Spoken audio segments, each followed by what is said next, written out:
Go ahead. All right. Well, I have had lots of conversations with folks over the years, and so this weekend I sat down trying to think, what are the questions that people always ask me about homeschooling, and I'll try to answer them. I have two boys, 20 and 17, so I have been with them at home since 1999. Right. So my oldest son, why did I homeschool? I had no plans. I had no dreams. My dream was a few hours to myself when they were away at school. And that didn't happen. So at the time that I was supposed to register him to go to public school, he knew all the sounds of the letters, and he was just ready to step over that cusp of being able to read. So I asked my neighbors, what will he do at school, what school they're like, because we lived in a neighborhood of 18 children on our block. And mostly the answer I got was, wow, this school has very low averages, and so if the students in this school are getting average grades, they're doing very, very well. There's not really a place for someone who's more of a high achiever or advanced at all. I didn't want him labeled that way, and I wasn't sure that I wanted him goofing off, because I was thinking he'll be the class clown if he doesn't have anything else to do. So I had other friends who were homeschooling at the time, and they said, try it out. And I thought, well, I can't really screw up kindergarten, I didn't think. And so we gave it a whirl, and he loved it. And I loved it, which was a bit of a shock. I didn't really think that it was going to be something I would really super enjoy, although I remember as a young child thinking I want to grow up and be a teacher, and I guess that dream got realized. He did really well. My second son decided that was something he wanted to do too, and we just went year by year trying to figure out if we'd keep doing that. My husband was super supportive. He hated school as a child. He was much more of an introvert than I am. I had a great time at school, and I came really easy, and he didn't. So he was very supportive to stay home, for me to stay home with them.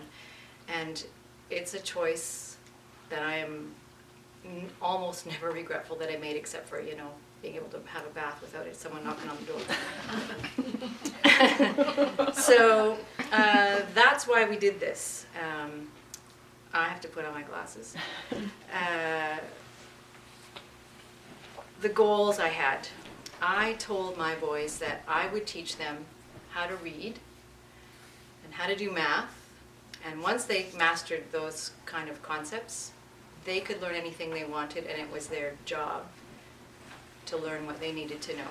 So I never really was the teacher, just a facilitator, is how I saw my role. I didn't sit them down. We were not completely loosey-goosey, but we did work, but it was their job to complete it. And I said, this is what the system says you need to do this year, and here's how to break it down into manageable chunks by Christmas, by Easter, by the end of the year. And if you want to go faster than that, that's fine. And if you go slower than that, then you finish it off when we start again next year, and you're just a little bit behind, and one day you'll catch up or you won't. I wasn't concerned, and they were concerned that they didn't want to get behind, so they never were. My goal was to raise lifelong learners, and now that they're old enough, I realized that goal happily. We paid attention to the prescribed outcomes with the understanding that the ministry provided this as a guideline and not a Bible. I could tell when they were learning to their potential and when they were not applying themselves, and my goal was continuous progress. Didn't matter if it was reaching ministry goals at a prescribed time. I have a lot of acquaintances and friends that are in the school system, and frequently heard the set of 12 outcomes for this class in a regular brick and mortar classroom. If they realize 6 or 8 of them, that's what they do. And the holes that are there through osmosis, I guess, get filled in at another time or not. And for instance, each grade 1 classroom in the district doesn't necessarily teach the exact same thing. So I didn't really worry about what the outcomes were as long as there was progress. They couldn't just, goof off the whole time. I have always disliked that you have to learn something because it's on a test. So that was my battle. And through elementary school, I ignored all tests with a passion.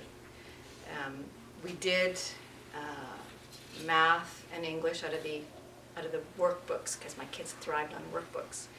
And so they came with little reviews, and that's the stuff that I sent to my teachers for evidence. I didn't care what happened on it, but the teachers did, and my kids did. So we really did take a path where if they wanted to study some particular thing, I just helped them make it fit into something that the teacher would appreciate and be able to send to the ministry as evidence that we were actually doing something.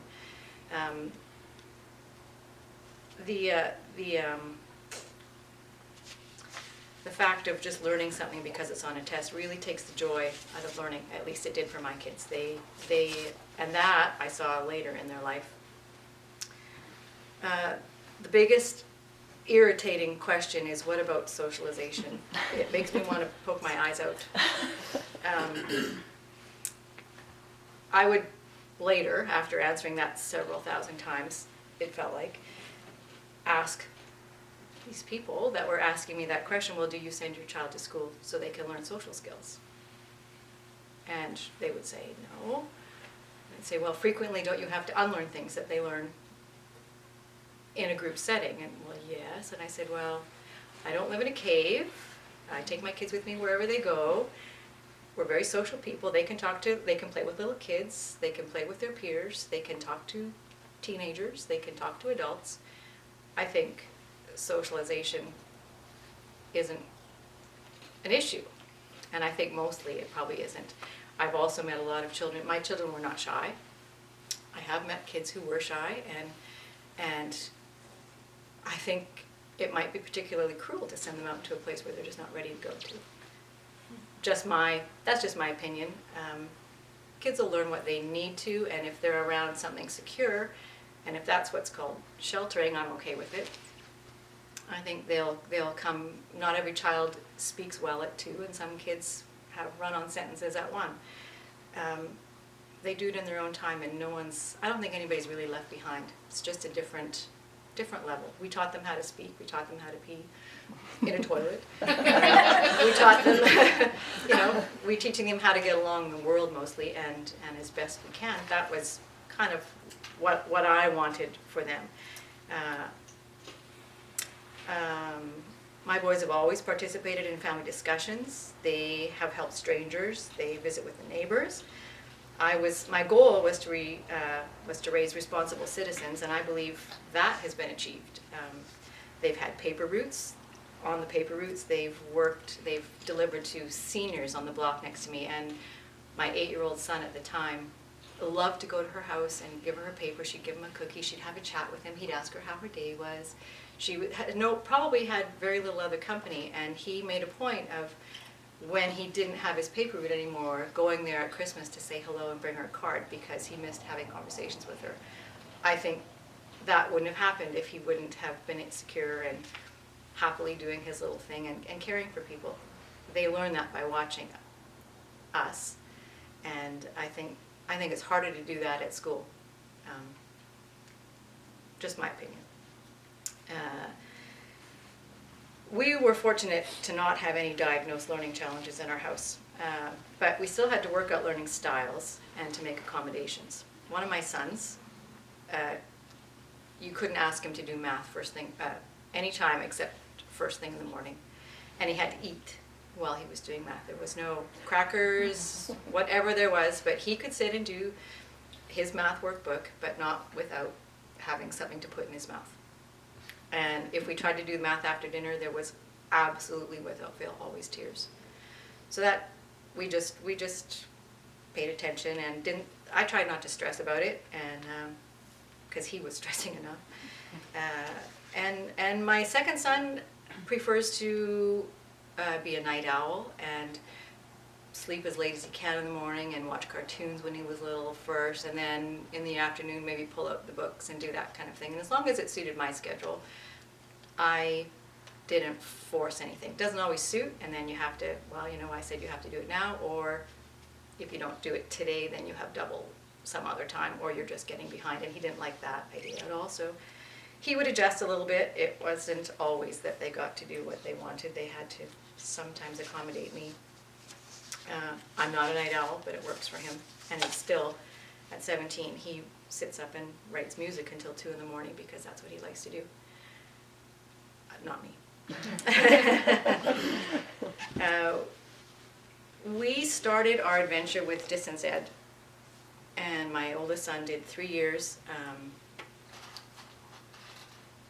with distance ed in 2 years.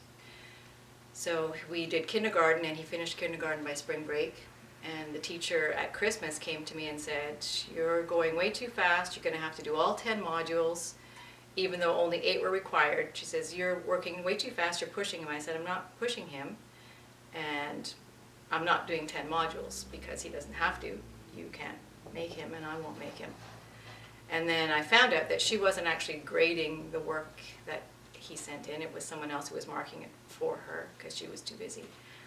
So in spring break, when he'd finished, she called me and said, you know, "Oh, he did really well, and do you want to just take the rest of the year off and start grade 1 in September, or keep working?" So I asked him, and he said, "Well, you know, let's keep going." So he had first grade done by Christmas, and then second grade done by the time he should have started it. And then we really hated distance ed.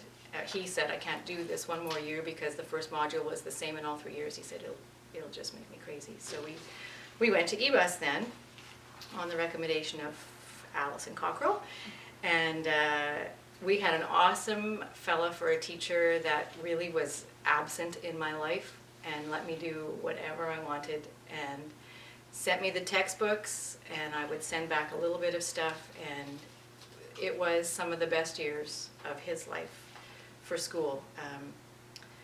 That fellow went to create textbooks and got his doctorate at UVic and left there. So we went through a couple of other teachers that weren't quite so easygoing, but I would say if you're secure in what you are needing your child to learn and do, it's not necessarily your job to make it fit in the teacher's world.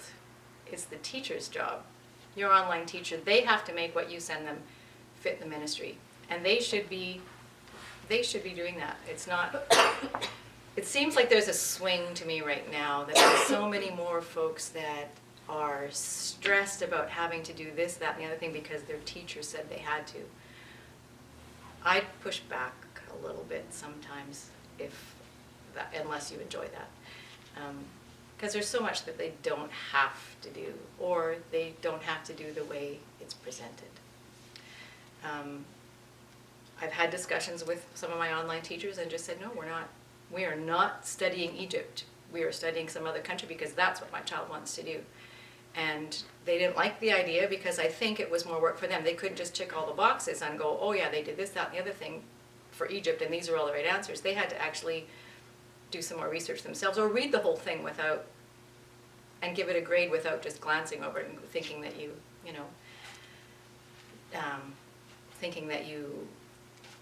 don't know where am I going. I think it was more work for them because they had to read what you were actually doing without preconceived what you should have put in the thing. They had to actually pay more attention to something that they didn't see 40 assignments like that. That was the only one on China. I think they don't like that, but for me, that's too bad. I'm an advocate for my child, not for my teacher. So discuss that. Push back a little if you think that it's necessary. They're not going to send you away.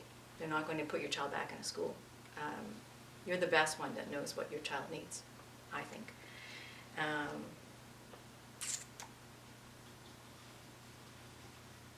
Yeah, we always use the math and English SMART series right through elementary school. The rest of the stuff, they did that for an hour in the morning, all through elementary school. I think we did an hour of bookwork and nothing else. They went to play Lego, they went to practice piano, we did swimming lessons, but they were required to read every day before in bed. That was their end of the day thing, was having to read mostly what was their choice, sometimes my choice.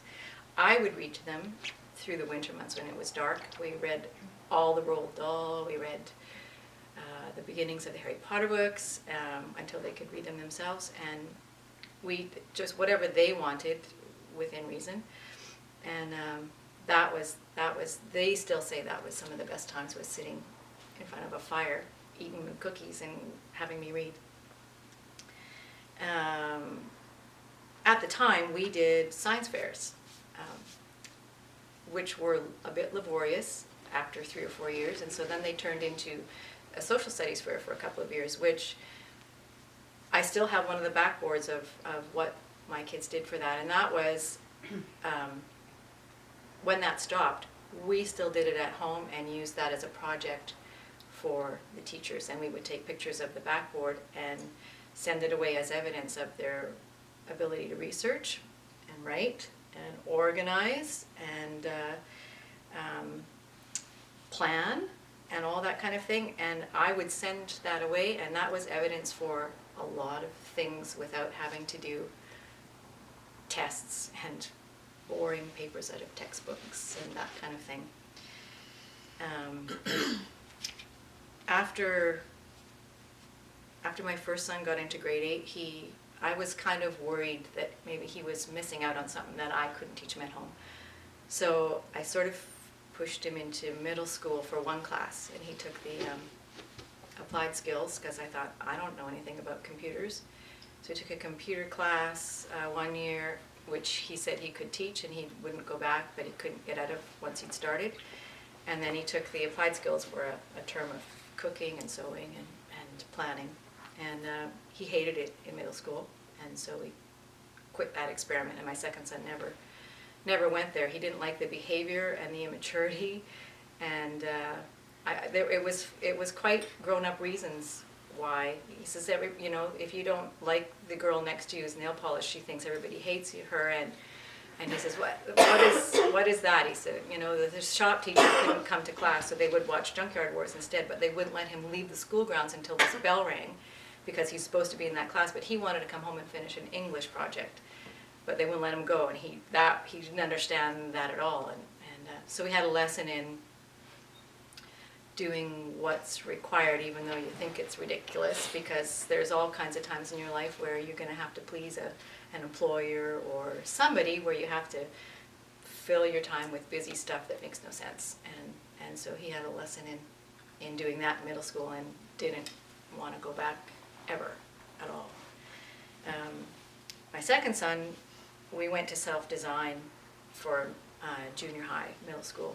And I wish I would have found self-design at the beginning of my homeschool life, because that was the absolute hands down best experience we ever had at all. We could really do what we wanted.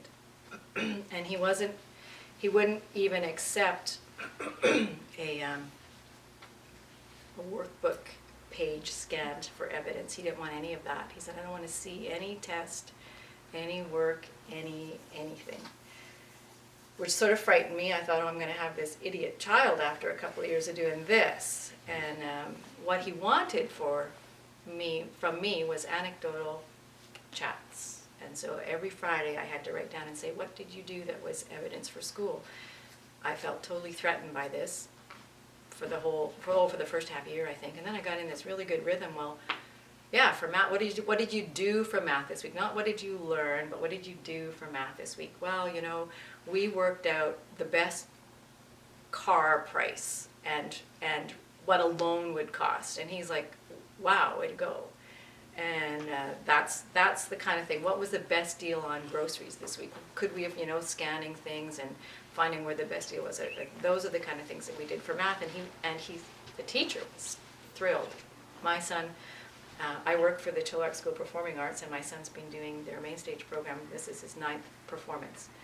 So that takes up a minimum of 20 hours a week for 6 months. And that was all of his fine arts. He says, how do you have time to do anything else for school? This is already a university education at the level of work that he was doing. So he didn't really require us to do a whole heck of a lot.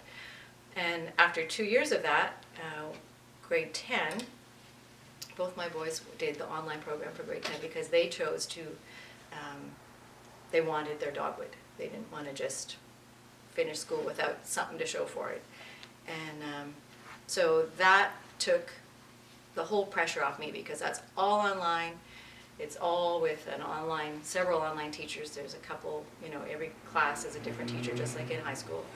And I helped not at all, except to say, have you finished what you need to finish? And the teachers send to my email at the end of every week the grades for any assignments that have in. And there's a timeline now that shows, if your class is supposed to end in January, there's this percentage of class time is done, this percentage of work has been done, and it shows if you're ahead or behind in your grade. And so I see that every week, but I do nothing else. They have been totally self-learning for grade 10, 11, and 12, which is kind of refreshing for me. But my second son was quite worried going into grade 10 after doing 2 years of self-design that he was going to be too stupid to keep up, because he felt like he hadn't done any work doing self-design, although it just wasn't obvious to him the work that he was actually doing.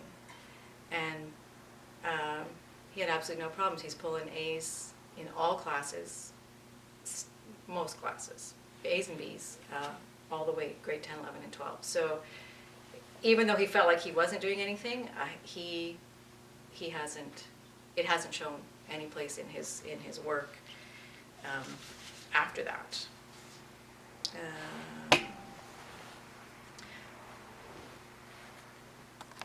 A year ahead of his age group, and my second son has 5 classes this term, and so if he finishes them in January, then he's done. And he would normally graduate, I guess, in June. They took the easy way out. They weren't hugely concerned with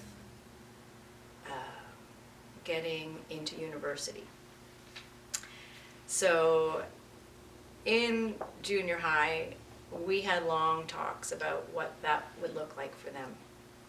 If they wanted to go to university, they needed to go maybe down this path. And if they wanted to go into trades, here's another path. But they felt so unsure of what they wanted that the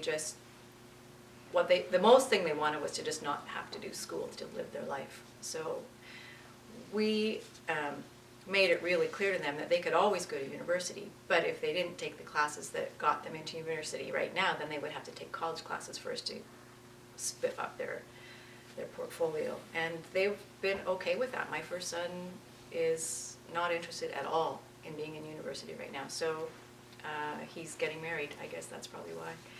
And we'll see how that works for them in his future. But he's a self-starter and a go-getter and works 2 jobs and loves his life. So I guess university is not for everybody. And my second son, he probably will do something artistic if he could get into an art school someplace. He likes to write music and he wants to be able to find a way to get paid for that. But they have continued to have a joy of learning. We've taught them to play the piano, and they've taught themselves how to play practically every other instrument since then, just because they wanted to know. We got a mandolin and a banjo and all kinds of keyboards and guitars and drums. Everything is in my house, and they both play all the time, whenever they want, and they've taught themselves. I think that's kind of cool. My oldest son is teaching himself how to do, he's sort of taken another online course for computer something. And that hopefully will get him into he works in a computer store now, so the fellow who does all of their programming saw an aptitude in him, and so now he's taken an online course to do that on the side of his 2 jobs and getting married. So I feel also that we have achieved the goal of lifelong learning. They see the value, they know how to ask a question, and they know how to try to discover the answer, and I count that as success. And they're joyful in their learning process. They feel a sense of accomplishment, and that always feels good.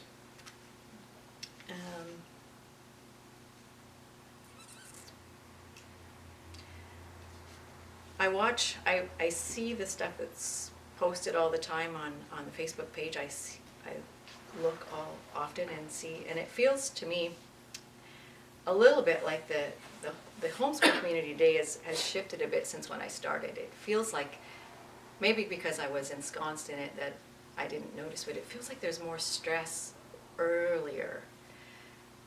I need a curriculum for early elementary, and I need, it feels like what I kept my kids home from in brick and mortar schools, that pressure to achieve something super duper at such an early age. It feels like it's crawled into the homeschool community a bit to me. And not that there's anything wrong with that, achieving things is good. It just feels like it is stress, and I don't remember feeling much of that stress. Maybe I'm just a different person that way, but I would just encourage you to enjoy the time with your kids. There's nothing like watching them conquer something that was hard, and being part of that on a daily basis. Sometimes it's hard to see those things, but when they really, they finally get a concept, and the joy in them, and that you've been able to facilitate a little, that is priceless, or at least it was to me. That was why I like to do that kind of thing. After school, my boys, actually when they were 14, they both started working at A&W. They cooked there. My oldest son went to Cape May Bible School in Germany for a year and traveled for a while, and that's where he met his wife to be.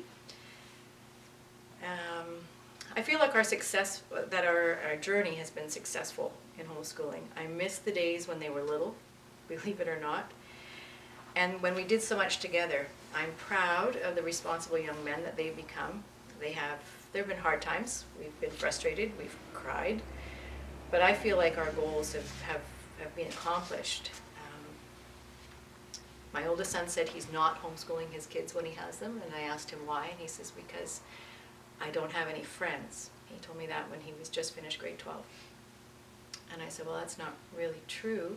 You have one really good friend that you've had since you were 9, and do you require more than that? Maybe you're that, like, your father is a one friend kind of fellow. And I said, I see that as you grew up in a street with a lot of kids, and they've moved on, and now he's been to Bible school and back, and he has a huge online community with those folks that he met there, and he's a youth leader, and he leads the youth band at our church, and he's become a very social person. But I haven't asked him lately if he'd change his mind. His wife actually has asked me about homeschooling, and so I'm thinking he might change that tune. It was just kind of a year where he felt abandoned by everyone.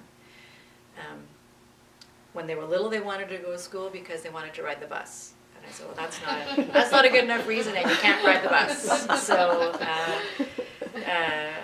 we were always open. I said, if you come to me with a reason why you think that that's a good choice for you, then we'll discuss it. But they never, when the bus was out, there was never a better reason than that. So I think they're pretty secure, and they can pretty much do whatever they want, and that was really my goal. I can't think of anything else I should be saying. So. Question? Yeah, if you got anything I can answer, I don't know, but. You said they went to online school in 10, 11, and 12. Which We dated eBus. Okay. Yeah. eBus, good. Yeah. My second son was at self-design for grade 8 and 9, but I'm I was bought by eBus because self-design wouldn't give me the money that eBus would. They had the same sort of program for self-design, but they gave you $125 per course, but you could only spend it on that course. And eBus lets me lump it all together and pay for his arts. So you had to spend $125 on math and $125 on English only, and I wasn't going to do that if it's all online. Yeah. So it didn't make any sense to me, and I explained that to my teacher, and he said he'd probably do the same thing, move over. So it was totally a money thing, because I liked the money for his drama. Yeah. And it's online. It's the stuff you have to do for your diploma. It's not really different anywhere you go. And did they do any sciences or anything like that? Yeah. Okay. What was required. They didn't do anything extra.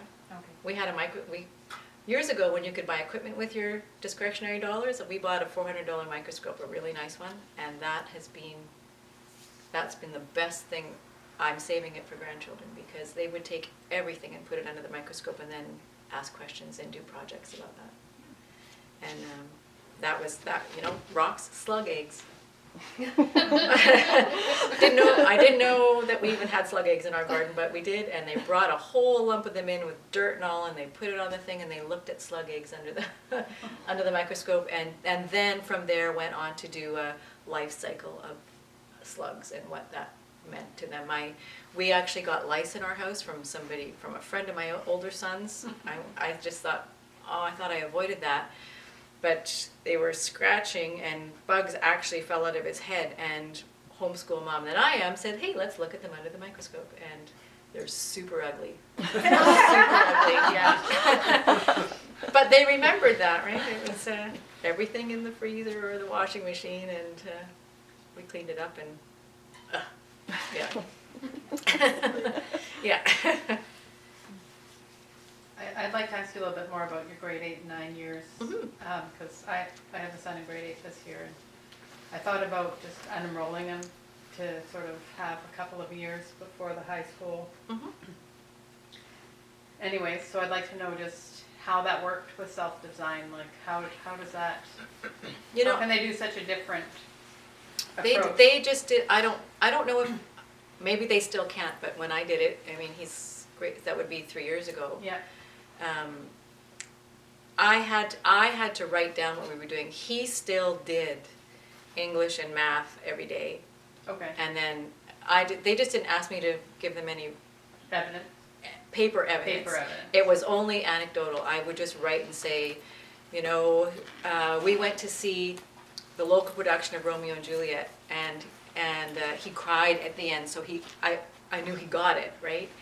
And the teacher would just go, wow, and that covered English for for a while, and then we would study something historical about what we saw, or we would do some kind of thing, and I would say we went home and we studied the time period a little bit, and he learned about whatever it was that we would ask questions of, and that would be history.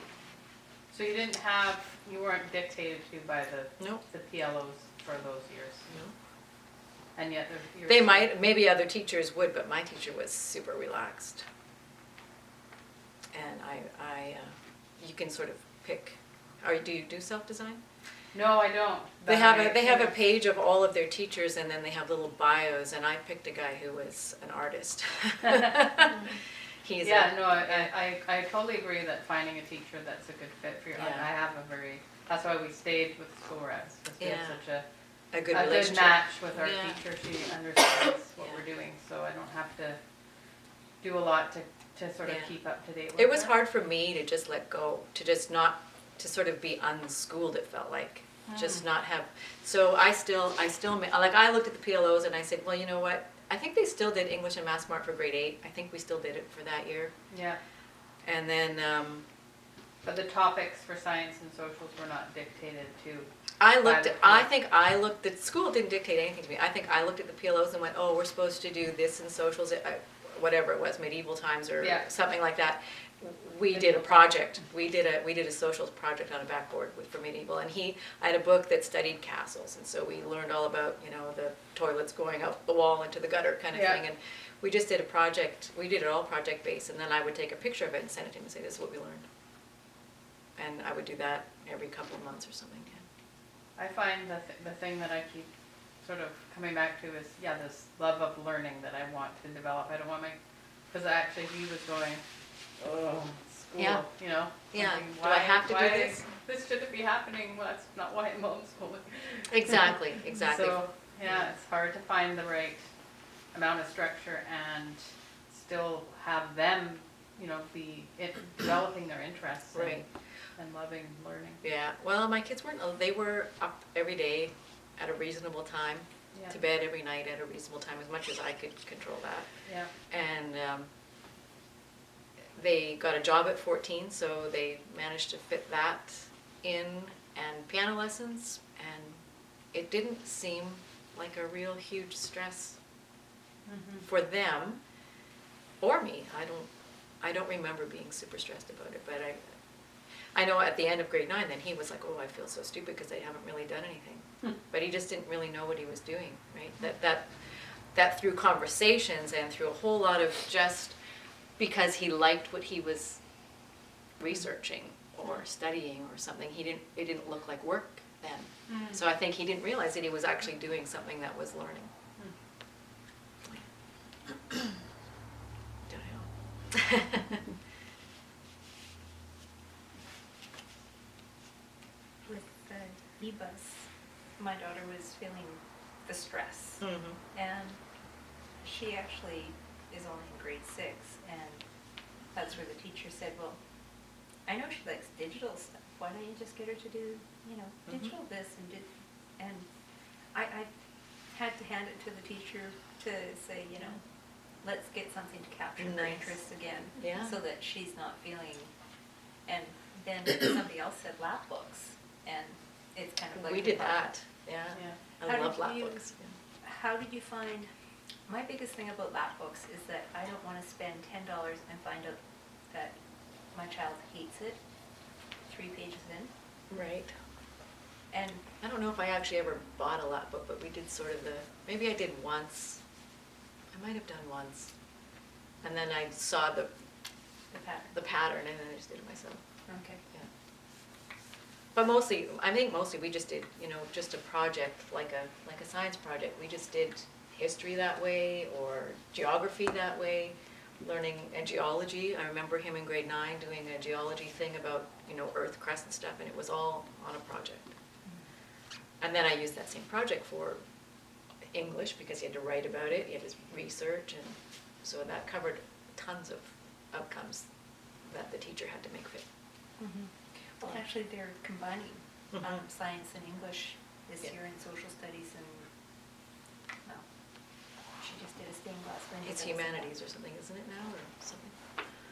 I think so. Well, it's project-based in grade 8. Oh, cool. Where they have to pick 5 social projects and 8 e-science projects. Oh, wow. So, my That daughter's sounds loving it. Nice. In grade 8, my oldest son, I remember his math teacher calling me and saying something about he hasn't done this yet, he has to learn this, and I'm thinking it's like November, what's the problem? Like first reports were coming out or something. He hasn't done, it's on the test, and I went, oh my goodness, what test?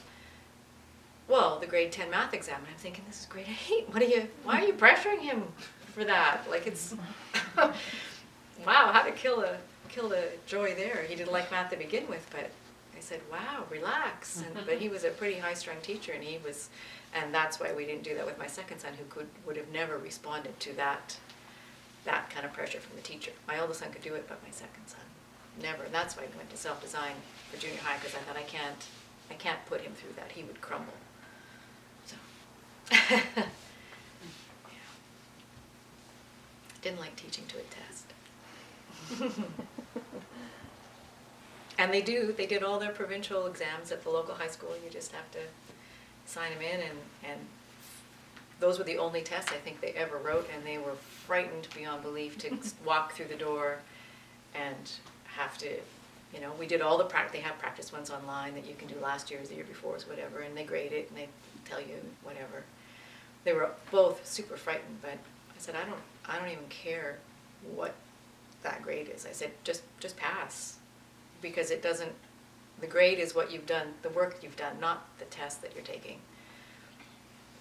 If you fail the test, then your grade's gonna tank a little, or you're not gonna get out of this class. But I said, all you have to do is pass. That's your goal. And they always did in the middle 70s and up for their percentages. So it wasn't they stressed, but they could do it.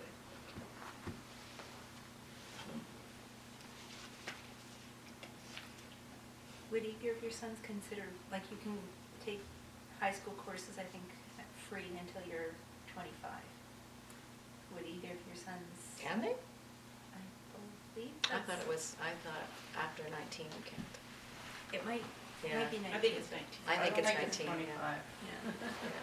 Well, EBUS has. My kids And are you can not take like you can take university courses free if you're in grade 12 and you've achieved if you finish. Like you Yeah. can take 101 courses in grade 12, so like a university level class if you're still in high school. They're free adult education courses too, though. Only the basic ones though. Oh, are they? But the magic key for some of these was the under 25, and so where her son was 20, I thought, no, he might want to do that, but Yeah, he's on his own. yeah. Yeah, I know you can get into university at 19 as an adult without a dogwood. That I know. So you don't have to have finished high school to get into most universities. You enter as an adult. So you can take a year off and go do something and come back. There's always a way, and you can write entrance exams. You can challenge courses. There's if you're so inclined and able. Do you know how to challenge a course? You know, I was talking to somebody who was doing that. I work with a girl who took some university courses right out of high school, got married, had kids, kind of left it to the wayside, and now she's in her middle 30s and she's going back for a theater diploma. And she is in a class with a bunch of 18-year-olds who she could probably also be teaching the course because she's got enough experience in theater stuff from working in it. And so she said, she asked the teacher if she could just challenge, and the teacher set it up for her to either write an exam or do a project or something. I don't know, but she's getting credit for the course without actually finishing. Huh. So I don't know. That's local at UFE. I know somebody who is doing, I can't remember what it's called, but it's a whole program that is for kids who are wanting to challenge. You can do your kind of first couple years of university without actually going to university by challenging the exams. Actually, he would like to do a talk, and I keep meaning to give the information about that, about how to do that. Because there is, I can't remember what it's called right now, but there is like a body that's sort of organizing somehow how you can do this. And it's a way of really cutting down on your costs too. You still have to pay for the exam probably, right? Probably for the exam, you don't pay for the course, I guess. You save a lot of money if you're motivated and you're willing to study at home. I don't think my kids would go for that. Well, my daughter wants to take her English 105 for like basic English that way because she says, I already know how to write an essay. Why do I have to take this silly course? Yeah, well, Yeah. you can do it. There's a way of doing it. I will, actually, he just contacted me because he'd like to do a talk out here. So I will get him to write a little blurb up and see if anyone's interested in finding out about that. Nice. I know you can, like if your kids are in scouts, you can get 4 credits for high school for being in a scouting group. My son comes to SOPA, so he gets 4 acting credits every year that he's grade 10, 11, 12 when it counts. 4 credits for doing what he does. For piano lessons, he gets 4 credits. Wow. Yeah. You have to. I mean, it's an independent studies class, and so he has to. His piano teacher says this is what we're going to do this year, or he tells his online teacher what he's going to do this year, and then every month he basically just writes anecdotal how much time he practiced and what he's doing, basically. So he's writing music, and so he's going in the festival for his own composition, and time spent doing something that he likes, and he's getting actually 12 credits for it, because grade 10, 11, 12 each year he's gotten his drama and his music just by doing things that he likes to do. My daughter did a lot of those. I Mhm. think she graduated with like 120 credits because of all her music that she was doing. Yeah. That's a lot of paperwork. We kind of found by grade 12, she was like, I'm kind of done with, I don't need the money, I'd rather just not do that course, because Yeah. you have to report, and then you have to report on what you do. You don't just have to do your piano lessons, but you have to tell somebody what you're doing. He writes in once a month, end of the month, he says, this is Yeah. how much I practiced, and this is What you basically what did. I did. Yeah. There is a He's- composition, if your son is doing composition, there's one at Fraser Valley Distance, what's that, ADS? There's a composition class there that she did, that was really Well, he's kind of done. yeah. He's doing it with his piano teacher, and Yeah. he collaborates with somebody in England, and they write music that somebody actually even asked him if they could buy. So yeah, I know, he's pretty pumped about that. So what kind of music does he write? The stuff that he's been doing online is mixing music, but he's a very romantic ear. So he likes John Williams, the composer that composes for all the movies, and that's his dream job would be to compose music for video games or movies. And he's well on his way. His task this month, from his piano teacher, was to take Moonlight Sonata, a classical piece, and turn it into jazz. And it was beautiful. Who's his piano teacher? Lamiki Tater. So it was quite awesome. He remixed the songs from Winnie the Pooh into this little ditty thing that I could recognize the tune, but it was just, I said, what do you do with this? He said, I just hear it in my head and I just have to put it down. So who knows? Yeah. I have a question. Sure. I'm still kind of at the beginning. I was so grade 1. The fun time. Yeah, that's right. Arts and crafts. Yeah, that's right. Arts and crafts. Yeah, I actually think I'm getting carpal tunnel from Yeah. all my cutting. But, I actually was wondering if you found there was a certain age that families kind of just, started putting their kids into school, and then how you adjusted your activities. I mean, this is obviously looking ahead, but I just feel like a lot of the families that we connect with say, oh yeah, like by the time they're in grade 4, by the time they're in grade, I'm going to put them Grade in 8. school, or yeah, right. And so then I just wonder, I think how it's does that change for, because you were just saying your son felt like he had no friends or whatever, and I sometimes think about that, like if my son's friends start going to Yeah. school, how that'll change his.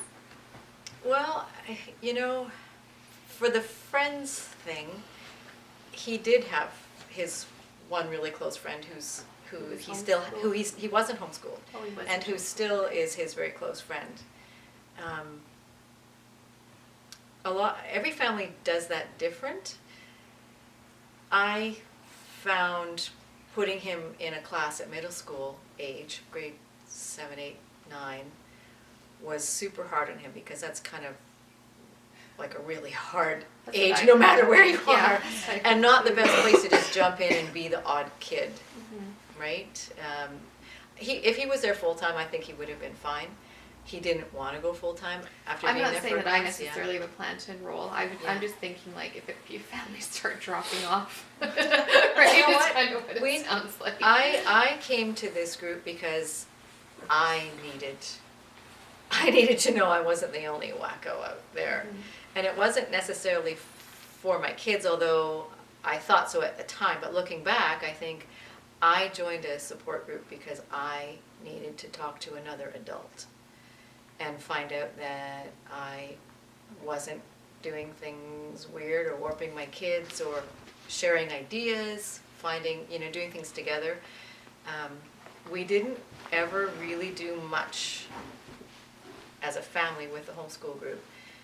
Swimming lessons, the project fairs, a few field trips and stuff like that, but we were busy doing stuff all the time, and they never found really good friends in the homeschool group that they just had to go and see at these things.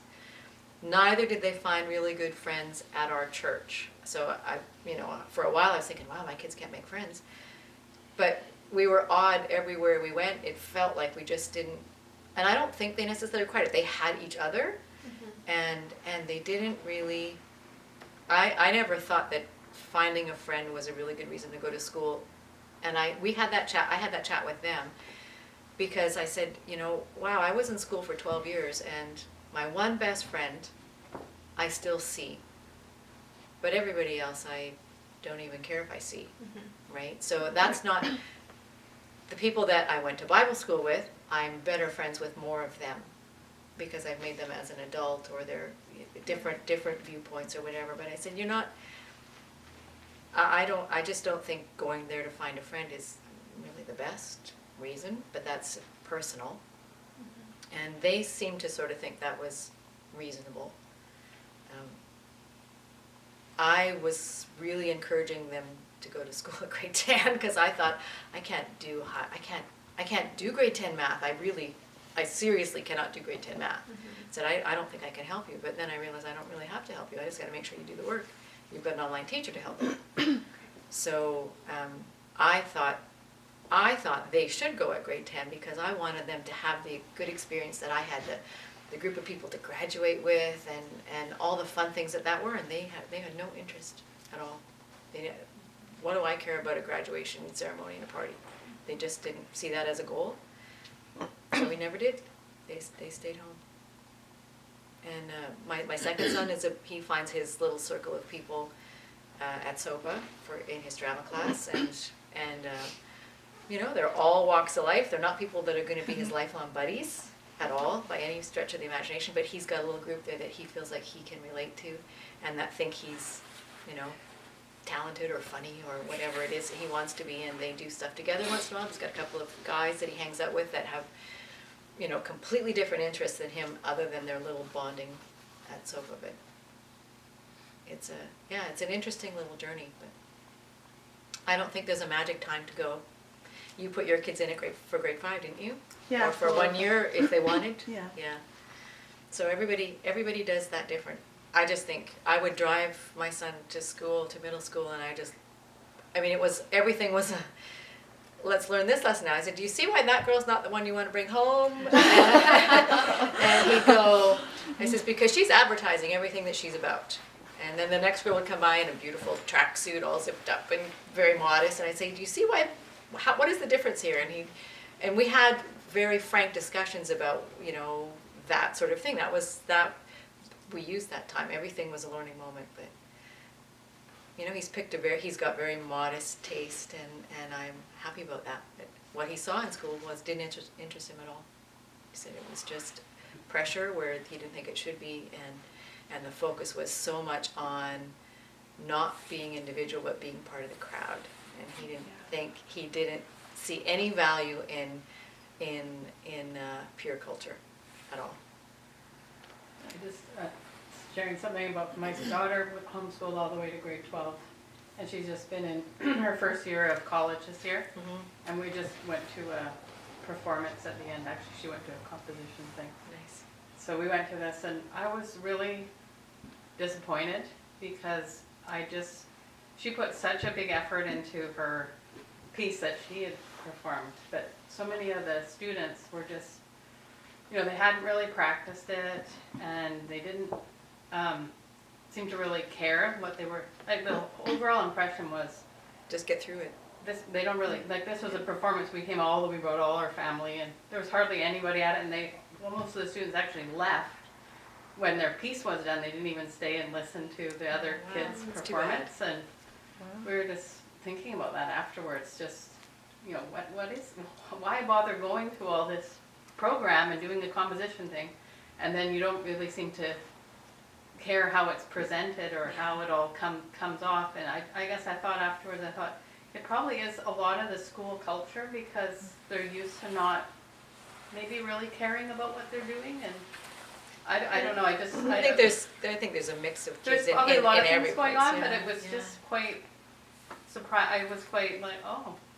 It was so casual too. Everything is just so, they don't really, you know, they want to be kind of fit in, but they don't want to stand out too much by making too much of an effort. Or I don't know. It was quite interesting. It was quite sad actually to see that, you know, these kids are probably, could do a better job if they, I don't know, they're so influenced by how they are perceived by each other. They can't really do, They can't be individual. they can't do what they want to do without, Yeah. they're so self-conscious.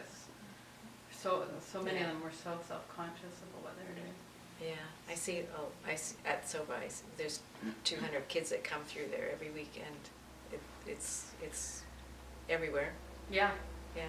but when you're kind of around a lot of people who are doing something like this, I guess, Yeah. I don't see it in such a generalized way, because I've not been around Right. sort of schools or seeing what the kids coming out of the culture are like. I'm not knocking them at all, it's just, gave a kind of overall impression of mediocrity. It's very mediocre Yeah. what people even want to be. They don't want to, you know, be really good at what they're doing. I don't know. It's quite, I It's guess an kinda sad. encouragement to keep, you know, that you're not doing something, you're not holding them back by keeping them home. Even in high school, you're not sort of saying, you know, you can't, you know, you won't be able to keep up with everybody else if I keep you home in high school. And you can Because- still apply for scholarships and all that. There's lots of Oh, yeah, opportunities to do that, even if you're not in a Yeah. regular school. There's lots of things to do that can help you carry on, if you find them. Jen, with your age question about kids and you're trying to look to the future and what people are gonna do, I'm only a couple years ahead of you, but I would say too that, I think a lot of times people don't wanna say for sure this is what we're doing, you know, like forever. And so it's kind of intimidating, right? Like as they get older, how do you really do it, you know? And so it's like, well, when they're about this age, we'll kind of put them in school. But then, I don't know, a couple years on, then it's still a couple years ahead that people are planning to put them in school, at least the people that I kind of run with. So then my question is sort of when I should put him into school, because that's not what just what you're saying, I don't have any intentions either way. Yeah. My question was just more how the community changed, like in terms, you know, right? But it Yeah, but I'm sounds like trying you're to- saying that yeah. it does, Maybe it does, but it doesn't as much as I thought it would either, right? Because, you know, we don't really know what we're doing, right? So, and I always say, like, I don't know, I look at schools in February, like, I do it every year. rainy season, right? But like, we keep going, you know, and so, a lot of people It do. used to, I think, when my kids were back in elementary school, it looked like by the junior high time, people were putting We found them that. in, because either that or that age group of kids just wasn't connecting with the group that we saw them. And that's pretty much when we dropped out of doing anything with the group, was when they could swim good enough, they didn't need lessons anymore, or you know, things were very much geared to the younger or elementary age field trips that you didn't, you know, and then also doing online, there's a certain amount of work you have to do, so there wasn't necessarily time to schedule something fun to do with that age group, and my kids were also working by 14, so then they work and do school, and there wasn't, their peer culture wasn't in the homeschool group, because they'd never really had a close friend there, so we dropped out, I'm sure, then, because we just didn't have the need to be involved so much, so maybe you'll see some of that. Yeah, Yeah. I have a question. Did you ever register your kids, or were they enrolled all the way through? What's the difference? Which one is the? And My kids have always got the money for school, so we've always been attached to Enroll. we've never been Okay. considered homeschool in the eyes of the law. Sorry, I don't understand. What was that again? The registering, from what I understand, is that you're really not accountable for, We've always enrolled, okay, so you've always enrolled. yeah, because we've always depended on the The financial. finances. Yes, I see. yeah. And the government doesn't necessarily think you're a homeschool student when you get paid, when you're I see. in the system like that. I see. Yeah, homeschool would be that you're pretty much not, You don't have a teacher who's you know, kind of, exactly, answering you're the not connected teacher. to a school someplace, yeah. So we were always enrolled, right? That's the right one, yeah. Never could get that straight. Takes a while. Yeah, I don't have to know anymore.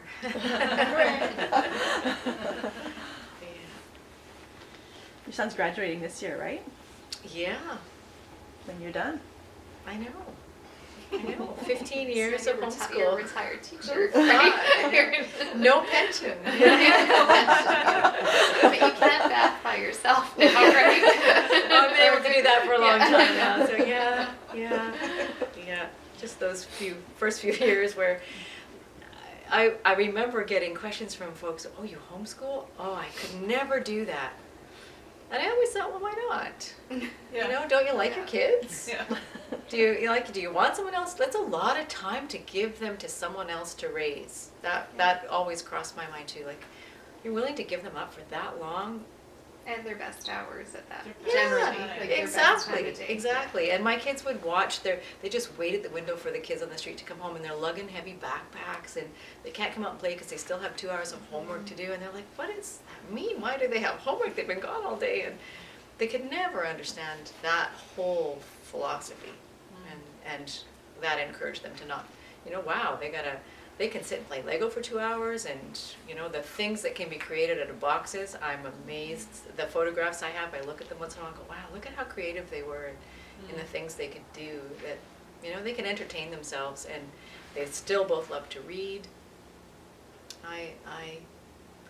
I'm happy that I did it, and I still am, I could never, people still say I could never stay home with my kids. We'd kill each other, or, we don't get along, and I'm thinking, wow, if it's best for your kid, you make it work out. I wasn't happy every day by any stretch of the imagination, but looking back, I can say it was the best choice we made, even though there was some hard times where you just want to tie them up or something. Yeah. So what was hard? Just the never being away from them. There was no time to my best hours of the day are like theirs, mornings, daytimes, and there was just it felt like there was no personal me for me, right? I just feel like, wow, everything was about them and school. And looking back, it was just a blink. It's like being pregnant, you forget that it's 9 racking months. And school was, all of a sudden it was gone. That once they could read, there's so much they did independently that I would just, here's what you have to do. And they were very independent in how they did, that I actually kind of started missing it and wanting to be involved to their annoyance. Get out, I'm doing my work, right? You don't need to see what this is. Yeah. And I thought, well, I wanted independent learners. I've got them, right? So it goes fast, and I think that was, watching the other kids leave when mom could just sit in her pajamas and have a cup of coffee alone. But that's a few years. It was actually mostly fun.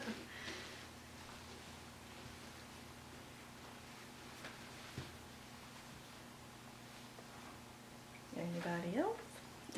I have a question. If you sound like you have very flexible days with them. Mm-hmm. So did you have any set of rules throughout your day? Like between certain hours, was there You get up in the no morning TV and you do or math. no? Okay. No, you get up in the morning and you do math, because that was the first thing. That was the thing that I felt really strongly about, that they have to, if they're going to keep on doing they like to read, they wrote stories forever. I knew they could research, they'd be able to write an essay, they'd be able to figure that out. And so my first thing was, you get up in the morning, you eat your breakfast, you watch a half an hour of cartoons if that's what you want, and then you sit at the table and do math, and then we figure out what the rest of the day looks like. My father died in 2002, so they were both, one was in kindergarten, one was in grade 3 or 4 at the time. That was difficult, but those were days, there were weeks sometimes that it felt like we didn't do any school at all. They would shuffle through their math and English workbooks, and the rest of it was just, let's take Grandpa where he needs to go again for me.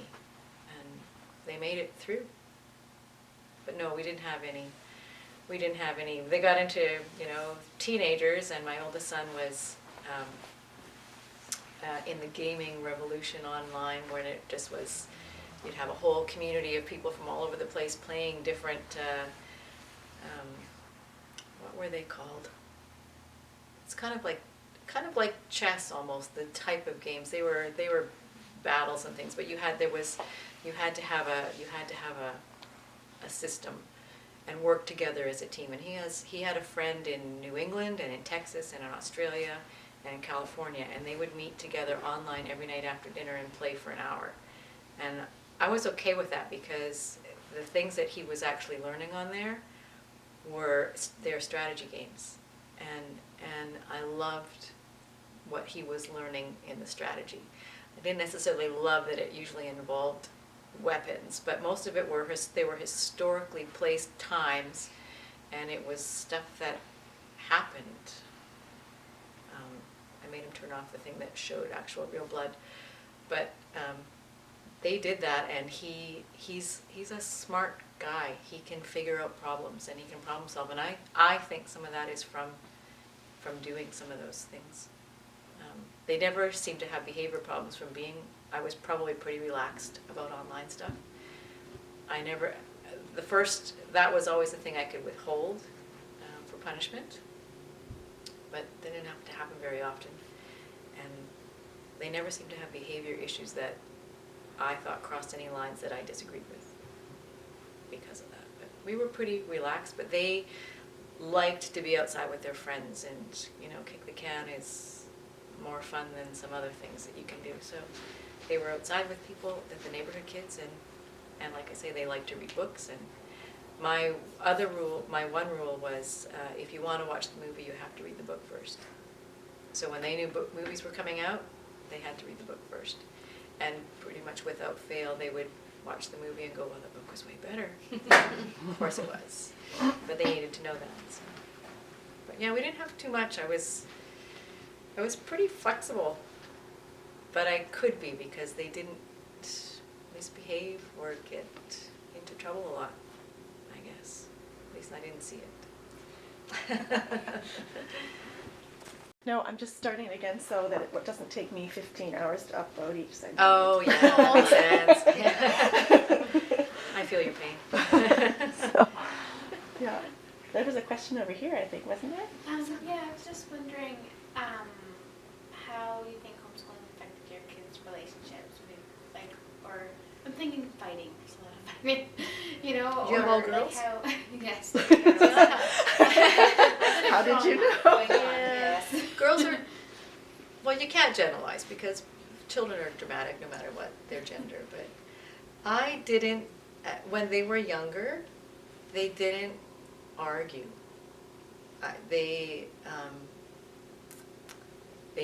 My husband was not super physical with them, like he wasn't rough or anything, so they weren't with each other.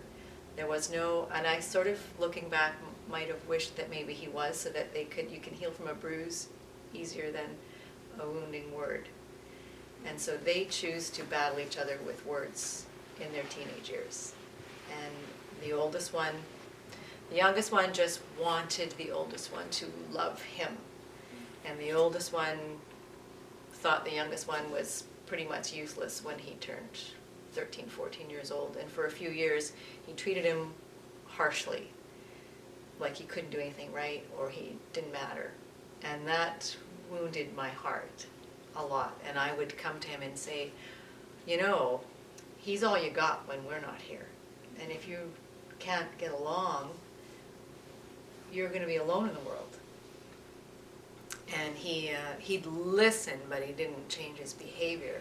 And then he went away, and the youngest one got into that state, and the oldest one came back and said, oh, let's go do this. And it would just be biting words from the youngest one. And David would come to me and say, why does he talk to me like that? And I said, well, you taught him how. That's how you used to talk to him. He doesn't feel secure with you anymore. And it's taking them now, they're 3 years apart, so between 13 and 18, it was taking, each one went through a 3-year stage, it felt like, of not being super friendly to each other. The one or the other just wasn't being receptive. It's changing now. Now they're better friends. Let's hope. There's light at the end of the tunnel, I guess. I don't know. Everybody goes through something at some point, and that was their thing.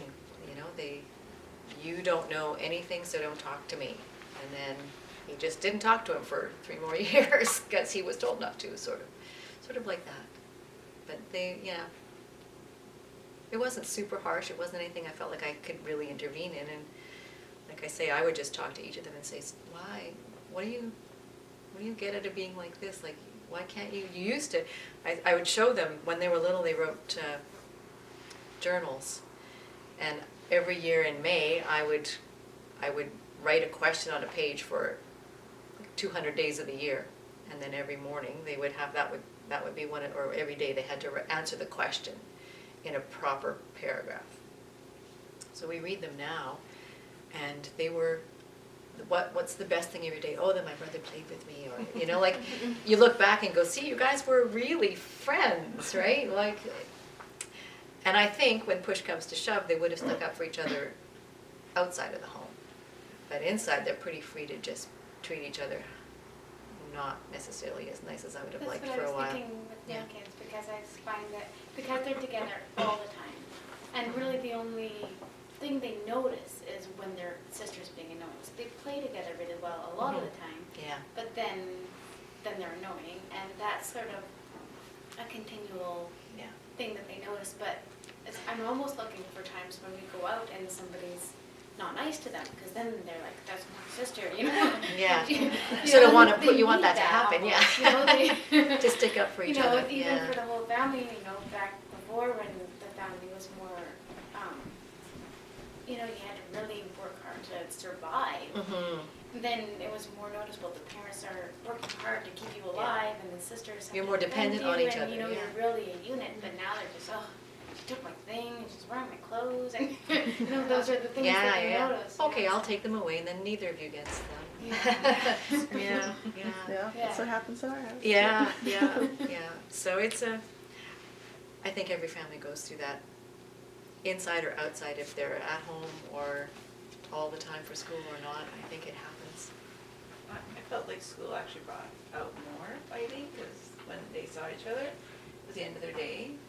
Maybe they've had a rough day, and then Mhm. who do you take it out on? The one next to you. Yeah. Yeah. So whereas Yeah. now, like, at their home, they're like falling in love. Oh, Yeah. oh. So, Nice. I don't Yeah. know. Maybe that's just us, but it's been. It's a new thing for you. It might wear off. It might wear off, yeah. And it might not. Yeah, it might not. It might just be how they are. Yeah. And I you've mean, got they're one of still each, so- siblings. I mean, yeah, one of each. They still fight, but it's nothing like it was when they were in school. Yeah. Well, that's encouraging.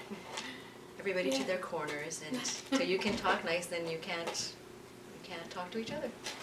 Yeah, I don't know. You'll find a way. They'll work it out, I think. Well, I've not actually done that, because I just find the oldest she's not physical at all, but she can be mean Mhm. if she's. if Words she are gets- words are hard Yes. because you can't take them back. That's how Yeah. girls are. Yeah. And because the second one is now starting to sort of feel the effects of that, Mhm. so I basically said she's not allowed to play with them unless I say so, and now they're begging to play with each other. I'm like, oh, that's good. Yeah. So- Yeah. There's ways to work it out. I have a question for you about, you sound like you've done a lot of project-based learning. So, with your kids, did they work on the same projects together mostly? No. Or did they 'Cause mostly they were- each did their own They're thing? 3 years apart, but Yeah. there were 4 school years apart, so Yeah. there wasn't much that they could do together. Not much. And they would help each other do things, like they're building something or finding, they would research together sometimes and share what they were learning together, but they didn't usually work together because it was 2 totally different age groups, skill level. We played a lot of Lego in my house and Beanie Babies. Yeah. Beanie Babies is kind of passe now. I Yeah. think. I guess my 17-year-old still sleeps with his.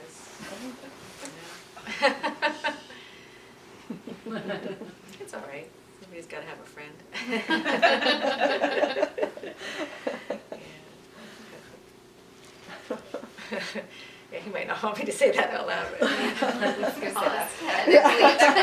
Get clipped. Delete it. They're all in a box in the basement except for one or two. So they stay in his room by his bed. They're his favorites. Now I'm gonna have to do a little bit of my own research on how to clip a section out of this. Your kids will be able to help you. Maybe. Yeah. Yeah, I don't know anything about cameras. My kids do. Yeah, we learned how to do claymation. They did stop motion photography. They've made a whole commercial for my church for Awana that I still have online, that they, one frame at a time with clay and Lego, they made a whole, like a 3-minute commercial that I still have. It's amazing. I have no idea how they did it. Yeah. So did you have any struggles that, you know, when they overcame them, that was like a real victory? Not remembering. Hmm.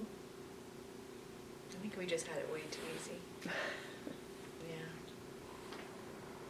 The struggles were going to homeschool conventions and fairs and not being overwhelmed with what you saw and not wanting to buy a whole bunch of stuff that you're interested in me and not them.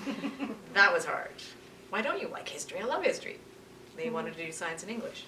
I hated English. So that was the struggle for me, was letting them choose and finding stuff to work that out.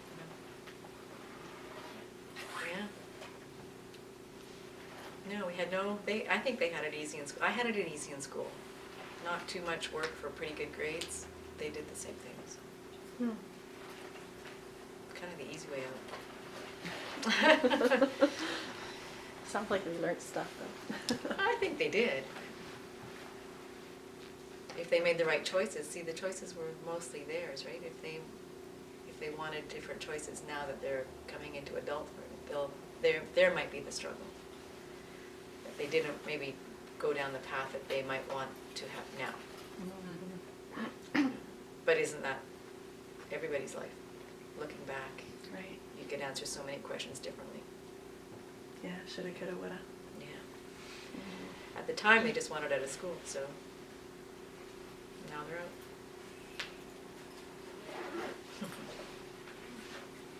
So, what age did you start working with, or did your kids start it?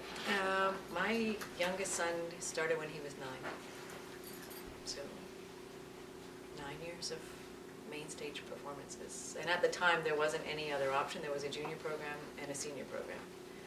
Now there's more options there, so you don't have to go to the big production until there's other options up until and including 15 years old. But he wouldn't have it any way. That's his family now. So,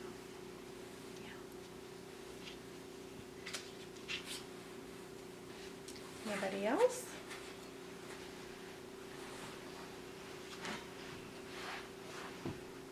Ta-da! Thank you very much, AnneLise.